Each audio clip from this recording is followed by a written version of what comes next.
Further more जो 2024 में mains दे रहे हैं और फर्दर जो 2025 का मेंस देंगे, उनके लिए हम एक सीरीज स्टार्ट कर रहे हैं जिसका नाम है 100 मोस्ट इंपॉर्टेंट मेंस क्वेश्चन। तो मैंने आपको जैसे करंट अफेयर्स दिए थे उससे एग्जैक्ट इस तरह के करंट अफेयर्स आ गए थे, इसी तरह से हम 100 मोस्ट इंपॉर्टेंट क्वेश्चंस दे रहे हैं। हमारी कोशिश ये है कि भाई इन 100 क्वेश्चन में से एटलीस्ट आप पूरे जीएस 1 2 3 4 में you will find ample amount of question. जो मैं क्वेश्चन दे रहा हूं इसका मतलब वो आएंगे, आप समझ लीजिए। तो बहुत इंपॉर्टेंट टॉपिक्स ही इसमें डिस्कस करने जा रहा हूं। तो 100 मोस्ट इंपॉर्टेंट मेंस क्वेश्चन का मतलब है 100 most important topics to be covered. Further उन टॉपिक्स को लिखना कैसे है। अब मैं आपको बताऊं, प्री और मेंस की प्रिपरेशन में थोड़ा सा डिफरेंस है। हिंदी माध्यम के भी मैं दे दूंगा, उसे भी बताऊंगा मैं कैसे लिखना है आपको। तो प्री और मेंस की प्रिपरेशन में थोड़ा सा डिफरेंस है। प्री की प्रिपरेशन में हम ये भी पढ़ ले, वो भी पढ़ ले, ये कर ले, वो कर ले, 360 पढ़ते हैं। फर्दर हमें पढ़ना बहुत सारी चीज रहती है। मान लो जो क्वेश्चन भी नहीं आएगा वो भी क्वेश्चन हम पढ़ते हैं। अब प्री में तो ये भी पढ़ते हैं न्यू डेवलपमेंट बैंक क्या है, लेकिन मेंस के लिए हम समझते हैं कि ब्रिक्स ने न्यू डेवलपमेंट बैंक बनाया। एक फार्टिलेजा डिक्लेरेशन हुआ, फार्टिलेजा एक सिटी का नाम है, उसमें न्यू डेवलपमेंट बैंक बना ब्रिक्स के अंदर। तो मेंस के लिए ये बस हमारे लिए पॉइंटर है, जबकि प्री के लिए हमें न्यू डेवलपमेंट बैंक जानने की जरूरत पड़ जाती है। समझ में आ रहा है आपको क्या कह रहा हूं मैं? तो मेंस में रिलेटिवली, मेंस अगर प्रैक्टिस की जाए तो mains is relatively easy as compare to pre, क्योंकि प्री में आपको बहुत सारे डायमेंशंस कवर कर रहे हैं, मेंस में ऐसा नहीं है। मेंस में कंसाइज प्रिसाइज पढ़ना है। अच्छा, डेटा अगर आप कोट करते हैं अपने आंसर में, अगेन मैं आपसे कह रहा हूं, तो ये आपके आंसर को सब्सटेंशिएट करता है। यानी आपने कोई बात कही है, इसे फर्दर प्रूव करता आपका डेटा, या फिर कोई जो आप रिसोर्स कोट कर रहे हैं, WHO की रिपोर्ट कह रहे हैं, वर्ल्ड बैंक की रिपोर्ट कहते हैं, तो आपके आंसर को अच्छा बनाता है। तो पहले क्वेश्चन से हम स्टार्ट कर रहे हैं। ऐसे हम 100 क्वेश्चंस देखेंगे, 100 क्वेश्चंस। यानी आपको 60 डेज अगर मेंस के रह रहे हैं तो हर दिन हम अगर 2 क्वेश्चन देखें तो अराउंड 60 डेज तो मैं अपने आप लोगों के प्रिपरेशन के लिए लेके चले हैं। डेज तो ज्यादा रह रहे हैं, लेकिन हम लेके चुने हैं जुलाई और अगस्त का महीना। तो अगर 60 डेज देखें तो अराउंड 120 क्वेश्चंस बनते हैं, ठीक है। जिसमें से सैटरडे संडे हटा दे तो 50 डेज ले हम, अगर हम 50 डेज का अराउंड, तो हम आराम से हर दिन 2 क्वेश्चन भी अगर आपको देते हैं तो 100 क्वेश्चंस करा देंगे, ठीक है। ये क्वेश्चन 2025 वाले जो हैं वो भी करें और 2024 जो मेंस लिख रहे हैं वो भी करें, ठीक है। तो पहले क्वेश्चन से स्टार्ट करते हैं। पहला क्वेश्चन कह रहा है, समझिए, पहले हम क्वेश्चन समझेंगे। देखिए, सबसे इंपॉर्टेंट पेपर में यह है कि क्वेश्चन समझना, ठीक है। और इतने बड़े बड़े क्वेश्चन आते हैं, क्वेश्चन समझना, क्वेश्चन को डिफरेंट पार्ट्स में तोड़ना, यानी हर पार्ट को समझना, और उस पार्ट को जब भी आप आंसर लिख रहे हैं उस पार्ट को अपने दिमाग में रखना कि इसका भी मुझे आंसर देना है। अगर मान लीजिए आप एक पार्ट का आंसर दे रहे हैं, दूसरे पार्ट का आंसर नहीं दे रहे, तो आपको प्रोफेसर जो है वो, यूपीएससी प्रोफेसर जो है वो अच्छे मार्क्स नहीं देगा। तो हर पार्ट को आपको अपने दिमाग में कंसेंसस में रखना पड़ेगा जब भी आप आंसर देते हैं। और देते कैसे हैं, देखते हैं हम कैसे कैसे आंसर दे सकते हैं, ठीक है। चले आगे। तो पहला क्वेश्चन ये पूछ रहा है, सुन लीजिए, एनालाइज द स्ट्रेटेजिक, एक एक शब्द पे फोकस करना है। Analyse the strategic impact of BRICS, Brazil, Russia, India, China, south Africa, expansion on India. अभी आपको पता होगा जनवरी में जोहानसबर्ग में एक मीटिंग हुई थी ब्रिक्स की, और उसमें ब्रिक्स का एक्सपेंशन किया गया है। साउथ अफ्रीका से इजिप्ट, इथोपिया, साउथ अमेरिका से अर्जेंटीना, वेस्ट एशिया से सऊदी अरब एंड ईरान, ये सब ब्रिक्स का हिस्सा बन चुके हैं। मेंबरशिप के लिए अप्लाई तो बहुत कंट्री ने करा था, लेकिन इन कुछ लोगों को ही ब्रिक्स की मेंबरशिप दी गई है।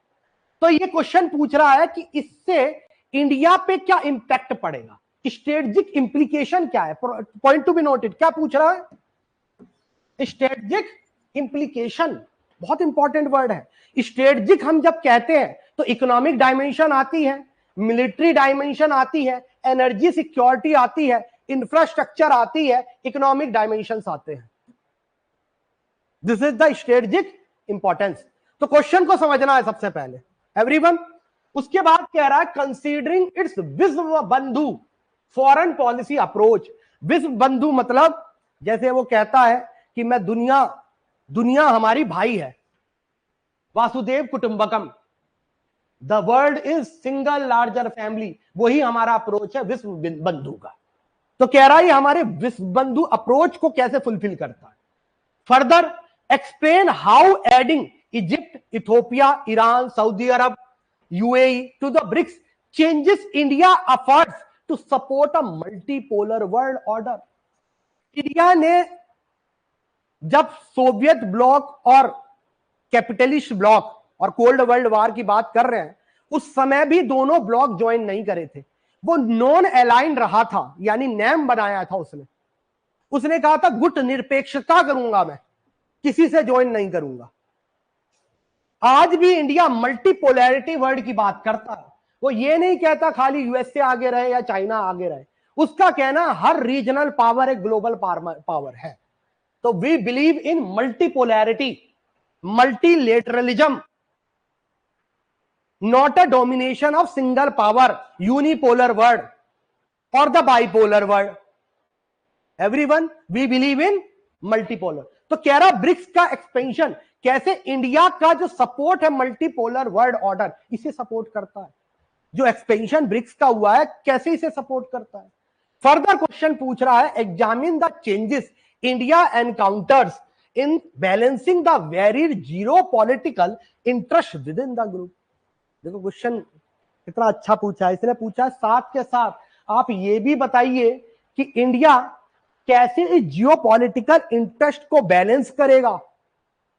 आप समझो ब्रिक्स में ईरान भी है, सऊदी अरब भी है, एक शिया है एक सुन्नी है, दोनों की अपनी राइवलरी है। ईरान से भी इंडिया की दोस्ती है, सऊदी अरब से भी दोस्ती है, कैसे बैलेंस करेगा वो, इसे भी आपको बताना है। साथ के साथ ये भी बताना है क्या क्या चैलेंजेस होंगे इन लोगों को बैलेंस करने में। क्वेश्चन समझ में आया? हमने क्वेश्चन समझने में टाइम लिया है, आपको इतना टाइम नहीं लेना, मैं तो आपको बहुत डिटेल में समझा रहा हूं, वहां आपका दिमाग एकदम से चलना चाहिए। विद इन द 10 सेकेंड हमने क्वेश्चन को एनालाइज कर लिया। चलें आगे। तो पहले हम समझेंगे, उसके बाद लिखेंगे खुद से, ठीक है? समझेंगे फिर लिखेंगे। एवरीवन, कुछ प्री के भी क्वेश्चन आए हैं, लेकिन हम प्री की अभी बात नहीं कर रहे, तो प्री के ये क्वेश्चन नहीं कराएंगे, डॉक्यूमेंट मिल जाएगा, जो प्री वाले हैं वो प्री देख लेना। चले, ये मैंने प्री का डाल दिया है। अब सबसे पहले हम ब्रिक्स में जो 2 एक्सपेंशन हुआ है इसकी स्ट्रेटेजिक इंप्लीकेशन देखते हैं। तो पहले हम टॉपिक समझेंगे, उसके बाद समझेंगे लिखे कैसे। एवरीवन, तो पार्ट ये है, आपको पता है ब्रिक्स का कंसेप्ट जो है गोल्डमैन सैक ने दिया था। गोल्डमैन सैक ने कहा था कि this 21st century is the Asian century, the giant China and India. और साथ के साथ ये जो डेवलपिंग कंट्रीज है, दुनिया की डेवलपिंग कंट्रीज है, 21st सेंचुरी इनकी है, ये इमर्जिंग इकोनॉमीज है, इनके पास पॉपुलेशन है, इनके पास रिसोर्सेस है, तो new world order, new world power ये कंट्री बना सकती है। इसी बेसिस पे रशिया में ब्रिक्स की पहली मीटिंग होती है। ब्रिक का मतलब Brazil, Russia, India, China. S जो है साउथ अफ्रीका जो है वो बाद में जोड़ा गया, ठीक है? तो आप अगर पहले ब्रिक्स की संरचना देखें तो यूरेशिया से एशिया, चाइना, इंडिया, उसके बाद ब्राजील, साउथ अमेरिका से ब्राजील, जो सबसे बड़ी इकोनॉमी है साउथ अमेरिका की, सबसे बड़ी इकोनॉमी है अफ्रीका की, साउथ अफ्रीका सबसे बड़ी इकोनॉमी है ना पूरी अफ्रीका की, सबसे बड़ी इकोनॉमी साउथ अमेरिका की। यहां रशिया एक powerful country in Europe, China सबसे बड़ी इकोनॉमी है एशिया की, सबसे बड़ी इकॉनमी है साउथ एशिया की, दुनिया की लार्जेस्ट पॉपुलेशन, एवरीवन। तो ब्रिक्स का कंसेप्ट इसलिए दिया गया कि ये न्यू वर्ल्ड ऑर्डर लेके आएगा। लेकिन आप देखो इतने साल बीत गए, इसके बाद भी ब्रिक्स में कुछ अपने ही इनहेरेंट प्रॉब्लम्स हैं। इनहेरेंट प्रॉब्लम्स क्या है समझते रहिए। जैसे ब्राजील की economy is not doing well. Brazil में जो बोल्सोनारो की सरकार है और उसके बाद अब तो चेंज हो गई है, सिल्वा आ गए हैं, तो यहां पर पॉलिटिकल टर्मोइल है। साउथ अफ्रीका की बात करें तो साउथ अफ्रीका की इकोनॉमी भी इतना अच्छा नहीं कर रही। रशिया पे ऑलरेडी सैंक्शन लगे हुए हैं। इवन रशिया को स्विफ्ट नेटवर्क से हटा दिया गया। स्विफ्ट नेटवर्क का यूज, स्विफ्ट यानी SWIFT, स्विफ्ट नेटवर्क का मतलब कि एक कंट्री दूसरी कंट्री या एक व्यापारी दूसरी कंट्री के व्यापारी से जब खरीद लेन देन करता है तो एक नेटवर्क के थ्रू होता है, उसे स्विफ्ट नेटवर्क कहते हैं। रशिया को इस स्विफ्ट नेटवर्क से हटा दिया गया। उसकी इकोनॉमी वैसे ही टर्मोइल पर है, यूक्रेन वॉर चल रहा है। चाइना में भी economy is not doing very well.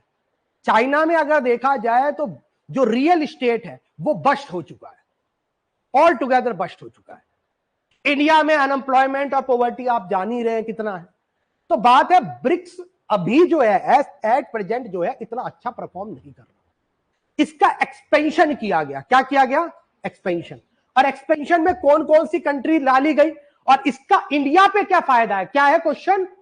India पे यानी स्ट्रेटेजिक इंप्लीकेशन क्या है, तो समझते हैं। सबसे पहले अब देखिए डाला गया है, इधर आइए। सबसे पहले अफ्रीका की बात करते हैं। तो अफ्रीका अगर बात करें तो 54 कंट्री का यूनियन है जिसे अफ्रीकन यूनियन कहते हैं।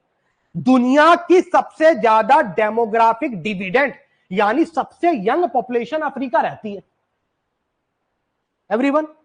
अब अफ्रीका की, नॉर्थ अफ्रीका की सबसे बड़ी इकोनॉमी को हमने ब्रिक्स में जगह दी है। क्या नाम है इसका? इजिप्ट। इजिप्ट जो स्विज कैनाल को कंट्रोल करता है और साथ के साथ पूरी अफ्रीका की नॉर्थ अफ्रीका की सबसे बड़ी इकोनॉमी है। इंडिया के लिए इससे क्या फायदा? इंडिया के लिए फायदा है एक तो स्विज कैनाल और इजिप्ट से हम डिफेंस एग्रीमेंट करने जा रहे हैं। क्या करने जा रहे हैं? Defence agreement. इजिप्ट से हमारा जो बायलेटरल ट्रेड है वो ऑलरेडी बहुत ज्यादा हो रहा है। अगर आप इजिप्ट का बायलेटरल ट्रेड देखें तो मैं आपको आगे बताऊंगा, लिखा है सब इसमें, आ जाइए।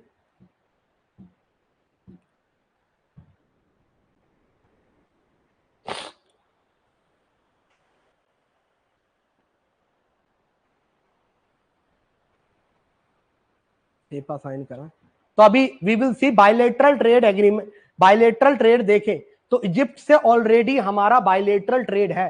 $33 बिलियन का हमने बायलेटरल ट्रेड जो एग्रीमेंट है साइन करा है इजिप्ट से। इजिप्ट से हमारी जो ट्रेड रिलेशन है ऑलरेडी अच्छे हो रहे हैं। और फर्दर इजिप्ट एक जियो स्ट्रेटेजिक लोकेशन पे बैठा है जिसका नाम है स्विज कैनाल, जो रेड सी को मेडिटेरेनियन से जोड़ता है। This is important for us. Further north Africa की सबसे पावरफुल इकोनॉमी है इजिप्ट। नेक्स्ट है इथोपिया। क्या नाम है? इथोपिया। तो इथोपिया पड़ता हॉर्न ऑफ अफ्रीका में। अगर आप अपना मैप देखें तो दो कंट्री है जिसका नाम अगर आपने सुना होगा, इरित्रिया एंड जिबोती। इन तीन कंट्री को Ethiopia, Djibouti and Eritrea, Djibouti, Ethiopia as well as Somalia, इसे हॉर्न ऑफ अफ्रीका कहते हैं। हॉर्न ऑफ अफ्रीका क्यों कहते हैं? क्योंकि ये लैंड पेट्रूडिंग है into the sea. Further more ये बड़ा इंपॉर्टेंट चौक पॉइंट है जिसे बाबल मांडीव कहते हैं। क्या कहते हैं? बाबल मांडीव। तो एक समय पर आपने सुना होगा अटलांटिक में पायरेट्स होते थे, लुटेरे होते थे। अब अटलांटिक के तो पायरेट्स नहीं रहे, लेकिन अब पायरेट्स सोमालियन बड़े फेमस हैं। क्योंकि Somalian economy is not doing well, and when Somalian economy is not doing well, यहां पर सबसे ज्यादा पायरेसी होती है, सबसे ज्यादा लुटेरे होते हैं। आप समझिए, इरित्रिया, जिबूती, ऑलरेडी इरित्रिया जिबूती की बात करें तो ऑलरेडी यहां पर नवल बेस है यूएसए का, यूके का, फ्रांस का। ऑलरेडी यहां पर बहुत सारी कंट्री के नवल बेस है, इंडिया का नवल बेस नहीं है। और लेकिन अगर हम इन कंट्री की बात करेंगे तो वो पावर स्ट्रगल में फंस जाएंगे।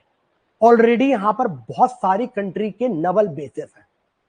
तो हमने डिफेंस एग्रीमेंट साइन करा इथोपिया से कि we will had a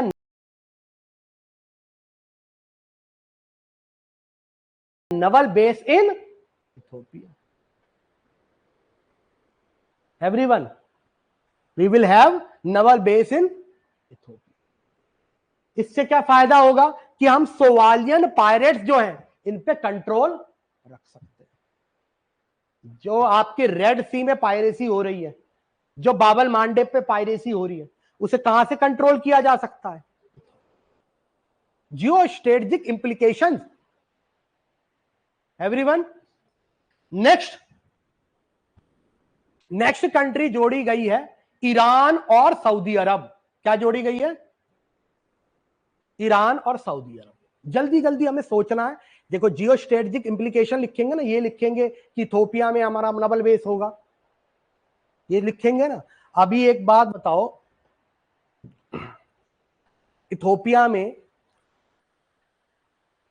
Ethiopia हमारे प्राइम मिनिस्टर गए हुए थे और इसी एग्रीमेंट के लिए गए हुए थे एवरीवन, क्योंकि we want a naval base in Ethiopia. क्या ये रहा ना, रेड सी पे एक्सेस है, ये देखिए बाबल मांडेव से जस्ट ऊपर यहां पर ये नवल बेस बनाया जा सकता है हमारा। That's why we are pro Ethiopia. और यहां पर चाइना का भी इन्वेस्टमेंट है, तो we want to counter the China as well. चलिए नेक्स्ट आइए, नेक्स्ट इधर आइए। नेक्स्ट ईरान और Saudi Arab. Iran and Saudi Arabia. Saudi Arabia और ईरान की राइवलरी है, लेकिन ईरान भी हमारे लिए जरूरी है क्योंकि यहां का छाबार पोर्ट हमें सेंट्रल एशिया से कनेक्ट करता है। और छाबार पोर्ट से आपको पता है हम ऑल द वे कैस्पियन चले गए, तो कैस्पियन के बाद किसी भी सेंट्रल एशिया से ट्रेड कर सकते हैं। सेंट्रल एशिया पे नेचुरल रिसोर्सेज बहुत ज्यादा है, इंक्लूडिंग नेचुरल गैस। तो वहां पर नेचुरल गैस खरीद सकते हैं और उन्हें अनाज बेच सकते हैं। इवन रशिया से भी ट्रेड हो सकता है वाया ईरान, छाबाहार। और ब्रिक्स का मेंबर अगर ईरान रहेगा तो हमारे लिए नेगोशिएशन करना उससे आसान होगा। अगेन सऊदी अरब की बात करें तो सऊदी अरब और इंडिया की आजकल बहुत अच्छी बनती है, जब से MBS और हमारे PM पावर में आए हैं। तो मोहम्मद बिन सल्लाह की इंडिया से अच्छी बनती है। दूसरी चीज, सऊदी अरब हमारे यहां पर बहुत सारा सऊदी अरब और UAE, क्योंकि UAE भी जोड़ा गया है, सऊदी अरब UAE से बहुत सारा हमारे पास रेमिटांसेस आता है। वो रेमिटांसेस भी लिखना है आपको। सबसे ज्यादा रेमिटांसेस इन कंट्रीज से आता है गल्फ में, UAE और सऊदी अरब से। वो रेमिटांसेस जब इंडिया में आता है तो उससे हमारी इकोनॉमी फ्यूल होती है। One of the fuel of the economy is remittances from UAE and Saudi Arabia. अगर मान लो सऊदी अरब ईरान में कोई राइवलरी हुई तो ये पूरा एरिया टर्मोइल में होगा और हमें अपने प्रवासी भारतीय देश लाना बड़ा प्रॉब्लमेटिक है, आप ला नहीं पाओगे उसे। इसलिए ये भी हमारे लिए बहुत इंपॉर्टेंट है सऊदी अरब। फर्दर ये जितने भी क्रिमिनल्स या इंटरनेशनल टेररिस्ट सऊदी अरब में होते हैं, तो सऊदी अरब हमें अब वो एक्सपेरिटेरिएट भी करने लगा है, यानी उनका प्रत्यर्पण भी इंडिया होता है। तो सऊदी अरब इसलिए भी इंपॉर्टेंट है। फर्दर ये यूरोप और एशिया के क्रॉस रोड पे है, इसलिए भी सऊदी अरब हमारे लिए इंपॉर्टेंट है। सेम विद UAE तो ऐसी कंट्री है, इतनी मेहरबान है कि UAE ने अभी हमारे साथ कॉम्प्रहेंसिव क्या साइन करा है? Comprehensive economic partnership agreement sign किया है। क्या साइन किया है? कॉम्प्रहेंसिव इकोनॉमिक पार्टनरशिप एग्रीमेंट, जिसमें 80% जो हमारा सामान यूएई जाता है उस पर कोई टैक्स नहीं लगना, उस पर ड्यूटी फ्री कर दिया इन्होंने। तो UAE is important for us. Further next country जोड़ी गई है जिसका नाम है अर्जेंटीना। क्या जोड़ी गई है? अर्जेंटीना। अर्जेंटीना में एक मेजर प्रोड्यूसर है अर्जेंटीना लिथियम का। आज जब रिन्यूएबल एनर्जी की बात कर रहे हैं तो स्टोरेज का एक सॉल्यूशन बैटरी भी है, लिथियम आयन बैटरी। और लिथियम आयन बैटरी जो है बजवर्ड है आज की इलेक्ट्रॉनिक्स वर्ल्ड की। इंडिया भी अपनी लिथियम आयन की बैटरी प्रोड्यूस करने की कोशिश कर रहा है, इंडस्ट्री लगा रहा है। The deal with Argentina and India will be a win win situation for both country because they have lot of lithium. तो हमने ये जियो स्ट्रेटेजिक इंप्लीकेशंस देखे अभी कि क्या किस कंट्री पर है और इंडिया क्या लेवरेज कर सकता है। समझ में आई बात? अब क्वेश्चन पे आते हैं। ये मैंने बस आपको एक रूपरेखा बताई कि किस किस कंट्री को ऐड करा गया है और उससे इंडिया को क्या बेनिफिट्स हो सकते हैं, क्या स्ट्रेटेजिक इंप्लीकेशन है। एवरीवन, अब ऐसे क्वेश्चन जब आ रहे हैं तो लिखना कैसे है? क्या बोला मैंने? तो लिखना बहुत आसानी से है। सबसे पहले आप क्या करें, जब भी मैंने कहा इंट्रोडक्शन लिखना है तो इंट्रोडक्शन कितने तरीके से लिख सकते हैं आप? 4 तरीके से, 4 से 5 तरीके से। सबसे पहले या तो करंट अफेयर्स लिख ले, लिख दे कि 15th ब्रिक्स समिट, कौन सी समिट है ये? 15th ब्रिक्स समिट कहां हुई है? जोहानिसबर्ग में। जोहानिसबर्ग में 15th ब्रिक्स समिट जोहानिसबर्ग में हुई है। इनविटेशन एक्सटेंड करा है 6 न्यू नेशन को, जिसमें ईरान है, सऊदी अरब है, यूएई है, इजिप्ट है, इथोपिया, अर्जेंटीना है। लिख दिया करंट अफेयर। साथ के साथ ये लिखना है prior to this expansion BRICS में represent 41% of the global population and 24% of global GDP and 16% of global trade. हो गया हमारा इंट्रोडक्शन। इसे कहते हैं करंट अफेयर्स बेस्ड इंट्रोडक्शन। आपको ये लिखेंगे तो ज्यादा प्रभावशाली होगा।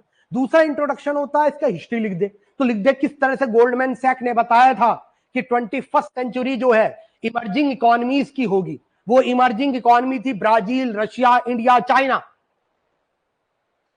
और उसके बाद बता दें how these economy are doing exceptionally good, ये बता सकते हैं। या फिर ये बता सकते हैं 15th ब्रिक्स समिट में, ये ज्यादा अच्छा लगेगा कि क्वेश्चन के मुताबिक है, क्वेश्चन जो पूछ रहा है उसी के हिसाब से है। तो कहिए 15th ब्रिक्स समिट यहां हुई है, इसमें इन मेंबर को जोड़ा गया है। इसके बाद ब्रिक्स कितनी ग्लोबल पॉपुलेशन को 24% ग्लोबल जीडीपी को 16% ग्लोबल ट्रेड को दिखाता है। हो गया इंट्रोडक्शन एवरीवन। अब स्ट्रेटेजिक सिग्निफिकेंस क्या है? तो मैंने आपको बताया ज्योग्राफिकल इंपॉर्टेंस, जिसमें ज्योग्राफिकल इंपॉर्टेंस में यानी स्ट्रेटेजिक इंपॉर्टेंस में इजिप्ट और इथोपिया को बता दो, कैसे वो हॉर्न ऑफ अफ्रीका पर है और कैसे इजिप्ट स्विज कैनाल पे बैठा हुआ है जो रेड सी को मेडिटेरेनियन से कनेक्ट करता है। बता दिया हमने, बता दिया ना एक लाइन में। और इकोनॉमिक बता दो कि अर्जेंटीना लैटिन अमेरिका की लार्जेस्ट इकोनॉमी में, one of the largest economy में।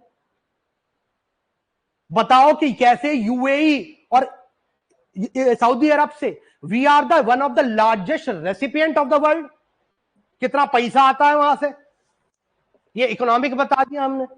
फिर आ जाओ एनर्जी रिसोर्स बता दो कि कैसे सऊदी अरब और ईरान हमारे लिए एनर्जी के लिए बहुत इंपॉर्टेंट है। आज भी सऊदी अरब करे जाए तो इंडिया का 18% पेट्रोलियम का क्रूड ऑयल सऊदी अरब से आता है और ईरान भी हमारे लिए पेट्रोलियम में बहुत इंपॉर्टेंट है। फर्दर उसका छापाहार जो हमें सेंट्रल एशिया से एक्सेस दे सकता है। एवरीवन, लिख दिया हमने। आसान है ना, जो पढ़ा वो लिख दिया। हाँ जी, अभी लिखना है, ठीक है। और ये जिन आप टेलीग्राम पे भेज सकते हैं, टेलीग्राम का लिंक आपको पता होगा, है आपके पास, तो आप क्या करिए उस पे आंसर लिख के भेजिए।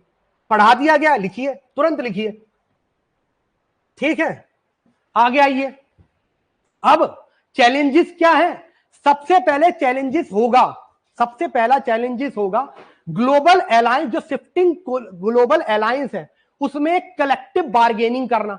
अब ब्रिक्स में इतने मेंबर जोड़े गए हैं, तो आपको नहीं लग रहा कि ब्रिक्स आईएमएफ और वर्ल्ड बैंक की हेजेमनी चैलेंज कर सकता है? इंडिया की बात कर सकता है कि ब्रिक्स में इंडिया है तो उसकी यूएनएससी की मेंबरशिप होनी चाहिए। We have one of the largest group which does not represent any European as well as Western power। हाँ जी, तो बताइए शिफ्टिंग ग्लोबल अलायंस। नेक्स्ट बताइए बैलेंसिंग ब्रिक्स डायनामिक्स, ये भी एक चैलेंज रहेगा कि बात है हम ग्लोबल साउथ के लीडर तो हैं, लेकिन चाइना अपनी सेंसिटिव मार्केट पॉलिसी के कारण, यानी जो सस्ता सामान बेचता है, डेट ट्रैप डिप्लोमेसी के कारण बहुत सारी कंट्री पर अपना हुक्म जमाता है, उन्हें डेट ट्रैप में फंसा लेता है। तो ये चैलेंज हो सकता है। इसका आंसर क्या हो सकता है? इंडिया की सॉफ्ट पावर डिप्लोमेसी। क्या बोलेंगे आप? इंडिया की सॉफ्ट पावर डिप्लोमेसी आंसर हो गया इसका। और चैलेंज क्या होगा? चाइना राइज, जो मैंने आपको बताई है कि चाइना अपने डिफरेंट बॉर्डर डिस्प्यूट खोल रहा है इंडिया के साथ, हमारे एरिया में प्रोट्रूड करता है। ये भी एक चैलेंज है कि we both are the part of BRICS, लेकिन इसमें हम दोनों की बिल्कुल नहीं बनती है। चाइना और इंडिया की तो नहीं बनती, रशिया और चाइना की भी नहीं बनती है। हमेशा एक दूसरे को लेकर ही अप्रहेंसिव, यानी आकांक्षा में रहते हैं, आकांक्षा कह रहे हैं, संचय में रहते हैं, अप्रहेंसिव रहते हैं। रशिया चाइना पे बिलीव नहीं करता है, चाइना रशिया पे नहीं करता है। लिखिए इस बात को। साउथ अफ्रीका की इकोनॉमी वैसी अच्छी नहीं परफॉर्म कर रही, ब्राजील में पॉलिटिकल टर्मोइल रहता है, लिखो इस बात को।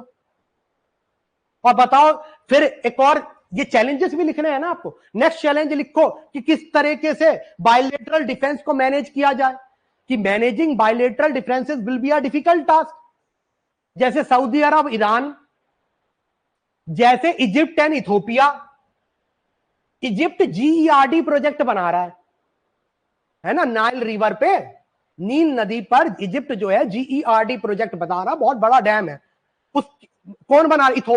इथोपिया बना रहा है। कौन सा डैम? जीईआरडी, नाइल नदी पे है, नील नदी पर। अब इजिप्ट को उससे प्रॉब्लम है, इजिप्ट के तो आसमान डैम में कोई पानी ही नहीं रहेगा, इजिप्ट की तो लाइफलाइन है नील नदी। तो ये भी एक बायलेटरल डिस्प्यूट है, इसे लिखिए एवरीवन। तो हमने ये चैलेंजेस बता दिए, समझ गए ना चैलेंजेस क्या क्या है? एक एक पॉइंटर में, पिछली साल का टॉपर है लड़का श्रीवास्तव, वो पॉइंटर में लिखता था गाली, स्क्रीवल पॉइंटर में, पॉइंटर लिखिए बस एवरीवन, पॉइंटर। नेक्स्ट आइए, अपॉर्चुनिटी क्या है? हम बात कर सकते हैं ग्लोबल गवर्नेंस की, यूएनएससी में सीट दो, नहीं तो हमारे पास ब्रिक्स है। एक चैलेंज और लिख सकते हैं अपॉर्चुनिटी से पहले कि ब्रिक्स ने फार्टिलीजा डिक्लेरेशन में एक बैंक बनाया, new development bank. New development bank ने तब से लेकर अब तक खाली $33 बिलियन का लोन दिया। कितना? $33 बिलियन।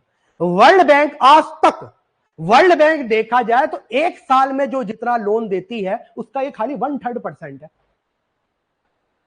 तो हम ये कह रहे हैं कि न्यू डेवलपमेंट बैंक को भी वर्ल्ड बैंक के लेवल पे लाना पड़ेगा, ये भी एक चैलेंज है। तो क्या क्या चैलेंज, अपॉर्चुनिटी लिख सकते हैं आफ्टर चैलेंज? ग्लोबल गवर्नेंस की बात करें कि यूएनएससी में सीट दो, आईएमएफ में कोटा बढ़ाया जाए हमारा, डब्ल्यूटीओ, आईएमएफ में क्या बढ़ाया जाए? कोटा। वर्ल्ड बैंक में हमारा कोटा बढ़ाया जाए एवरीवन। और क्या बात कर सकते हैं? यूनिवर्सल सिक्योरिटी की।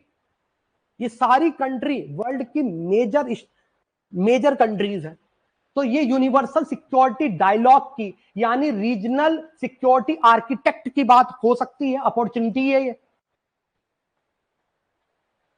हाँ जी, कि जहां रशिया बैठा है वो हमारी सिक्योरिटी देखे, इंडिया रशिया की सिक्योरिटी देखे। Same with UAE and Saudi Arabia. तो यानी यूनिवर्सल सिक्योरिटी की बात कर सकते हैं। बैलेंस कोऑपरेशन, ये भी एक अपॉर्चुनिटी है कि किस तरीके से चाइना जहां जहां डोमिनेंट हो रहा है वहां वहां ब्रिक्स को साथ लेकर आप, ब्रिक्स में चाइना भी है, इंडिया भी है, बैलेंस आउट।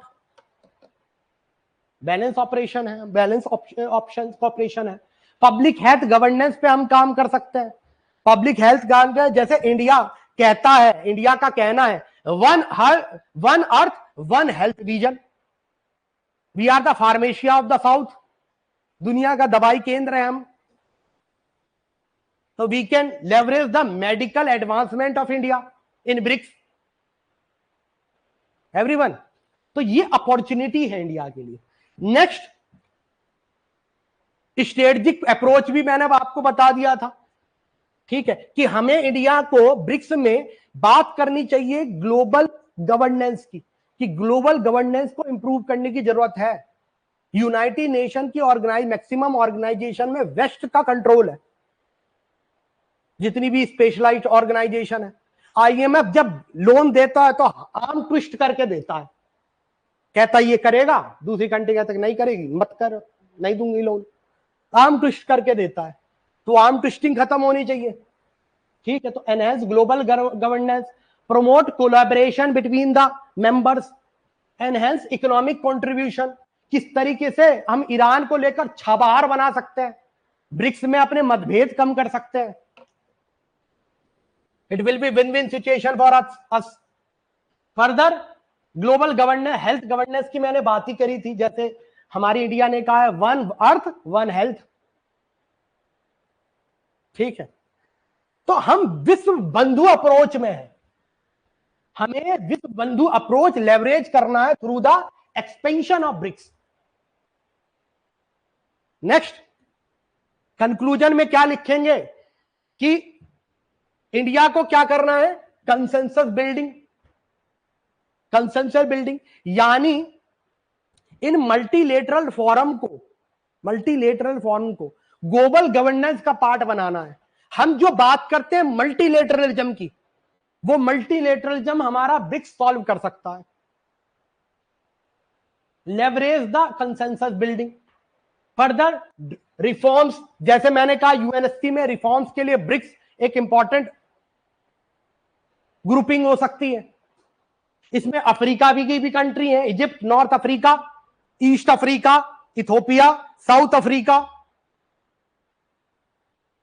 आ जाओ वेस्ट एशिया, सऊदी अरब, ईरान, यूएई। आ जाओ South America, Brazil, Argentina, north south Asia. आ जाओ two Asian giants, India and China. Driving reforms, ठीक है। लेवरेजिंग पोजीशन, कि हम वर्ल्ड की लार्जेस्ट इकोनॉमीज में हैं। कंबाइनली ब्रिक्स देखा जाए तो ब्रिक्स जो आज डिनोट कर रहा है दुनिया की लार्जेस्ट पॉपुलेशन का कोई ग्रुप है तो ब्रिक्स है। अब दुनिया की लार्जेस्ट जीडीपी का कोई ग्रुप है तो ब्रिक्स है। तो हम इस पोजीशन को लेवरेज कर सकते हैं, इमर्जिंग इकोनॉमीज की बात रख सकते हैं टुवर्ड्स द डेवलप्ड नेशन, उनसे बात रखी जा सकती है through the BRICS platform everyone. और एक प्रेसिडेंस सेट कर सकते हैं फॉर द 21st सेंचुरी, जो ग्लोबल गवर्नेंस, ग्लोबल विलेज के लिए रिक्वायर्ड है। तो दिस इज योर आंसर। एक एक पॉइंटर मिल के देना, आंसर कंप्लीट, ठीक है। नेक्स्ट क्वेश्चन करते हैं। यहां पे समझा, अब एक काम करो, मात्र 10 मिनट लो, जल्दी से लिख दो।